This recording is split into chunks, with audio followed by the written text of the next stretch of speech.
So hello everyone, welcome to my channel. My name is Shannon, aka the Public Health NP, and this morning I just wanted to chat with you guys for a few minutes. I'm here at my clinical. As I've already discussed in my previous videos, I'm a family nurse practitioner student in my last semester, and I'm here at my rotation for my Adult 2 course. So I typically come to my clinicals once a week.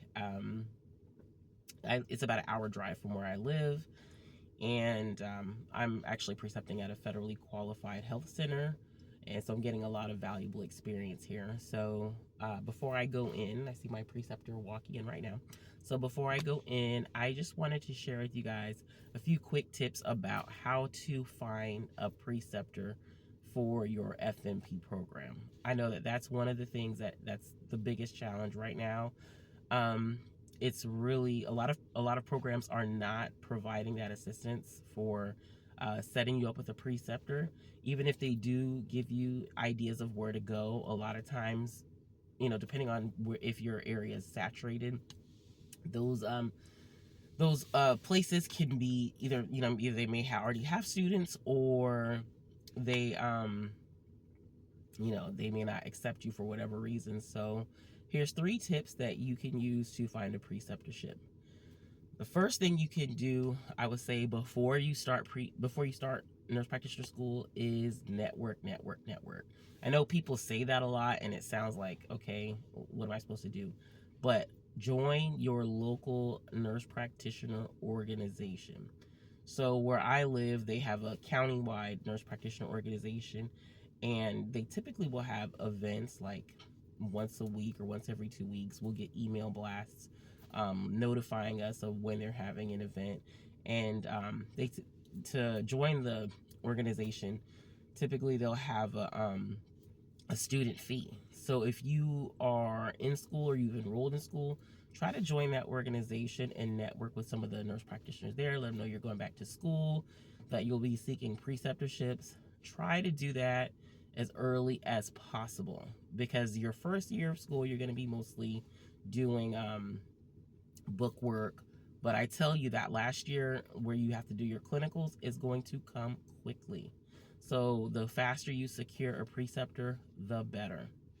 The second thing you can do is utilize the networks wherever you work. So if you are working in a hospital or local clinic, try to get familiar with the providers in that organization. As long as you have a good reputation, they know that you are willing to work hard, they know that you're interested in learning. A lot of times you'll be able to make the connections needed. Even if you're not allowed to precept at your job, they will be able to connect you to other people in the community that you could possibly be able to precept with. And lastly, I would say try to reach out to federally qualified health centers, and particularly in rural areas. So, for example, if you're living in a large county, but the surrounding counties are smaller, try to reach out to the local health department or the local federally qualified health center and see if you're able to get in there. A lot of times it's going to be easier to get in a clinical rotation or to precept with somebody in a rural community more so than it is in the city. What I found when I was trying to find a preceptor is that a lot of places that I wanted to precept with, the nurse practitioner did agree to accept me as a student, but the facility would not allow me to precept there because they already had agreements with other schools.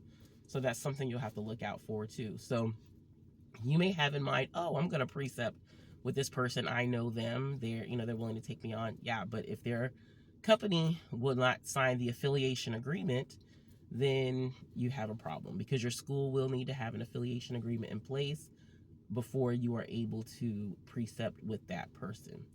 So that's one of the biggest challenges, like I said right now, and particularly for women's health and peds. If you're going for family nurse practitioner, women's health and peds are the most challenging, and especially peds. It is a very challenging rotation to find. The reason why I got in where I am is because of work connections. It was a blessing. And it was down to the wire. Even though I'm a person that plans, and I was doing my homework and doing my due diligence and was willing to travel 3 hours away. That's another thing. You need to be willing to travel if necessary. That's how challenging it is. So yes, I would say those are probably the biggest tips with finding a preceptor. Make sure that you're networking in advance. Join your local organizations if possible. Make connections on your job. And then last but not least, look at your surrounding rural counties and see if you can get in with either their health department or the federally qualified health center. So that's it for today, guys. Getting ready, like I said, to go into clinicals. I will check in with you afterwards and let you know how my day went. All right, take care.